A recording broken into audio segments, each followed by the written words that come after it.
to go back to Trevor Penning real quick, Jake. I forgot that you had been through a list, Frank.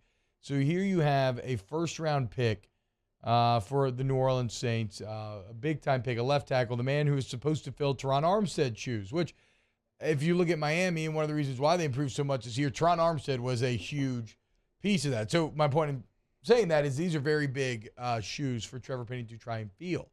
Unfortunately, despite being a bit raw, it looked like he had what you need to succeed, maybe even in year number one. But unfortunately, injuries end up kind of defining the year. Well, he finally finds a way back to the field for the final game of the season, and he's playing pretty well. And then injuries rears his head again. And so now he has a Liz Frank. And I'll ask you two things. First off, how long is the recovery and how tough is the recovery? How limiting is it when you're talking about a Liz Frank? For those who don't know, that is a foot injury, right? It's like you break the top bone in your foot, like that big flat thing on top maybe or something. Yeah, and it's right in the middle. So like stability-wise, that's the issue. Right? It's the bones and the ligaments right in the middle top portion of your foot, closer to your ankle than your toes, but it is a brutal injury. Now, I had it, 20 years ago, so hopefully they've come a long ways as far as what that rehab is like, because the recovery time, it can be brutal. I mean, you're 6 weeks of no weight bearing, followed by 3 months of wearing a boot. Weeks of no weight bearing. No weight bearing, and that's for someone my size, so someone his size. It might be longer. So you're 6 weeks, no weight on your foot, and also like you've got to wear a protective boot. I would say, 2 months. 2 months after the injury, I think would be quick. So you got the scooter situation, you got the boot situation. The hardware comes out 4 to 6 months after surgery. The hardware comes out 4 to 6 months after. Yeah.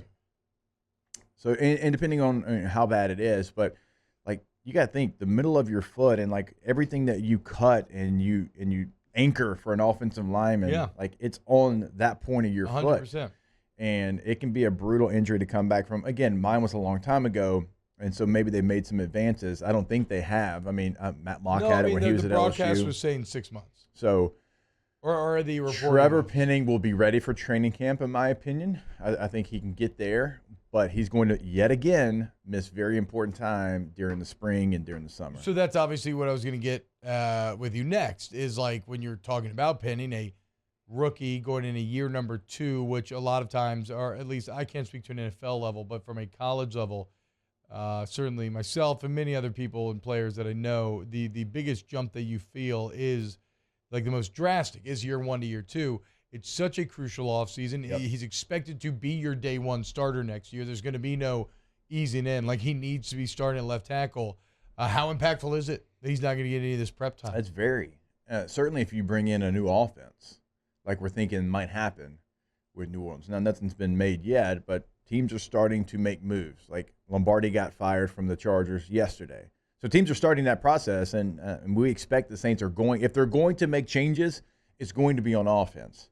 Because the defense wasn't – it wasn't the defense that we probably made it out to be. Now, pass defense, that was an issue. Run defense was the issue. Pass defense was really good. But offense is where the changes are going to come if they come. Yeah. And we expect them to come. And so you're probably going to be learning a new offense. And you said it. Year 1 to year 2, year 1 when you get there, it doesn't matter how ready you are. It doesn't matter if you're coming from LSU, if you're coming from Northern Iowa. Your head's spinning. I mean, everything's new. You're nervous. You got 32-year-old grown men that are in the locker room with you, and you're 23, unless you're Stetson Bennett, 22. Probably in his case, I don't think he redshirted. So, hey, Chris Winkie won a Heisman at 28. He played baseball. No, I know. Yeah. So like that, you're trying to fit in, and you're trying to learn, and you're trying to just be a fly on the wall. You're trying to be seen, not heard. Well, now, like when you get into another year, there's another group of rookies that come in. So you're not that guy anymore. So you loosen up as well. Like, yes, your mind is so much better as far as what the NFL game is, but you loosen up so much more. And you're one of the guys. Thing, dude. Yeah. Yes, and I'm sitting here and I'm learning, and I'm not going to grab donuts before every practice, whatever it might be. And so, like, Whoa, that. Dude, donuts? Why's it got to be donuts?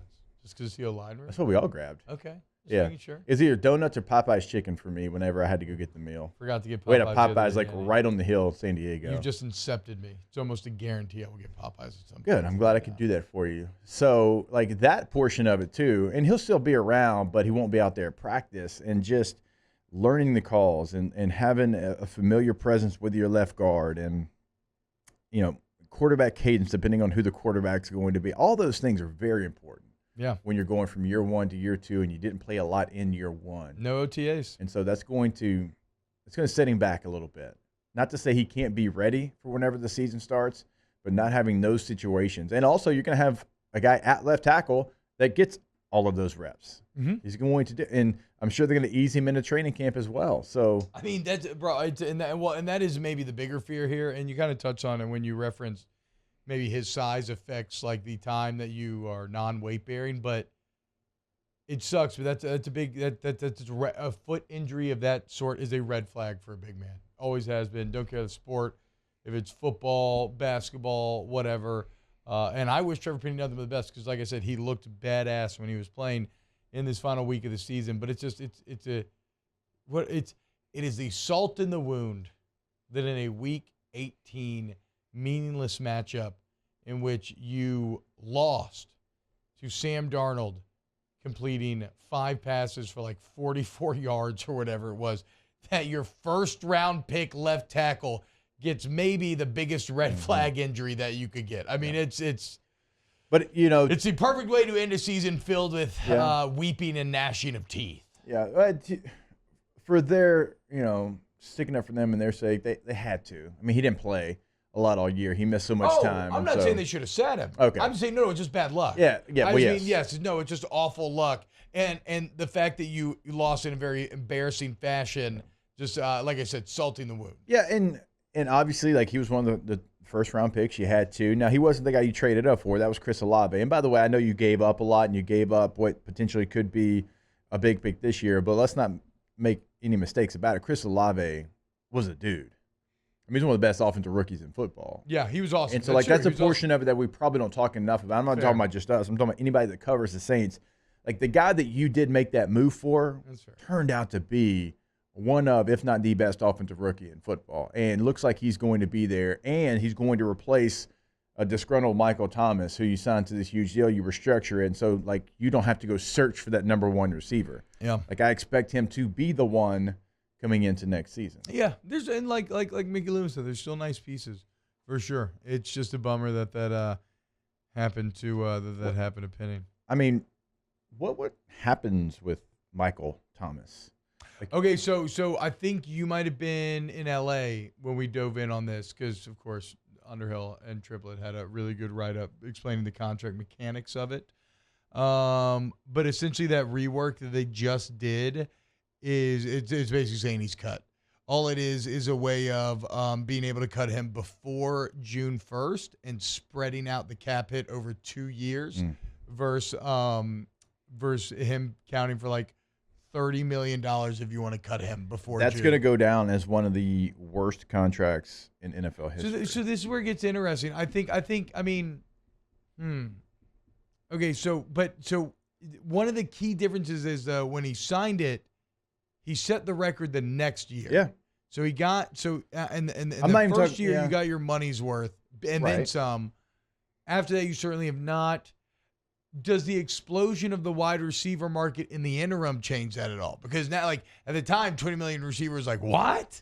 And now Christian Kirk's making 18. And he did great, and he honored that. But, like, it's Michael Thomas almost broke through a glass ceiling that has led to an explosion elsewhere. Where if Michael Thomas had actually played this whole year on that contract, you'd have been like, oh, you're getting great value compared to other receivers. I guess I'm just pointing to the contract and then the games played with the contract. Yeah, no, that's fair. That's fair. And they again, had to pay him $1 million to take this restructuring. Yeah, and it's an injury. I understand that situation, but it's just, and so I'm not saying bust by any means. I mean, the year he had after he signed it, and who knows what he would have had if he played, but like, what happens now? Like, is he going to go to a new team? Like, do you think it's going to be different? I mean, the depressing part for Mike Thomas is, I don't think you can ever say this, Jake, but you can in this case.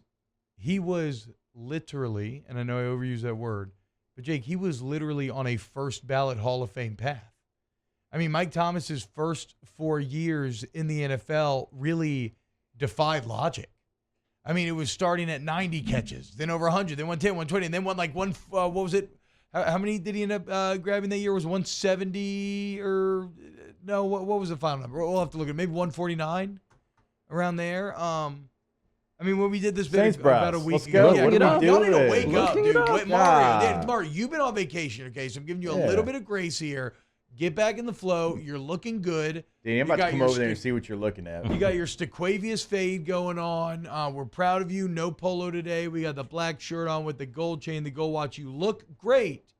I need you to play great, okay? Look good, feel good, play good. Danny, wake up. I need you. You should know off the top of your head, as our resident biggest Saints fans, how many catches Michael Thomas had in that record-setting season. 149. There you go. You said 149. 149. That was one of your 3 guesses, but you said it. No, John. You said 170 to start, but then you throttled it back. I was like, whoa, let's pump the brakes. You did. You throttled. Okay. Broke it against the Titans. I remember that game. I think he caught. I actually called that game. I did. The Spanish broadcast. It was great. We were in Nashville. Fun trip. 1,700 yards, I think, is maybe. But whatever. Jake, I mean, do you agree with that? Like, he was on a literal first ballot Hall of Fame trajectory, and now he's played. No. Yeah. Like, I don't think you can argue. Like, nobody's I'm every sitting here NFL and I'm record. thinking about, like, he's kind of on the same path that Jets and Jamar, But he different broke receivers. their records. Different receivers. Or I guess Jets ended up breaking. Yeah, Jets ended up breaking. Yeah. So I'm saying, like, He same broke path. Odell and Jarvis's catch Yeah. records. God, LSU's had some dudes. But it's like, you had this moment, and then obviously, like, it trails off because of injury there. And so, like, yeah, he was on that path. But one of the things about making the Hall of Fame and being, like, the guy that we talk about 20 years down the road, you have to last. Yeah, longevity. For sure.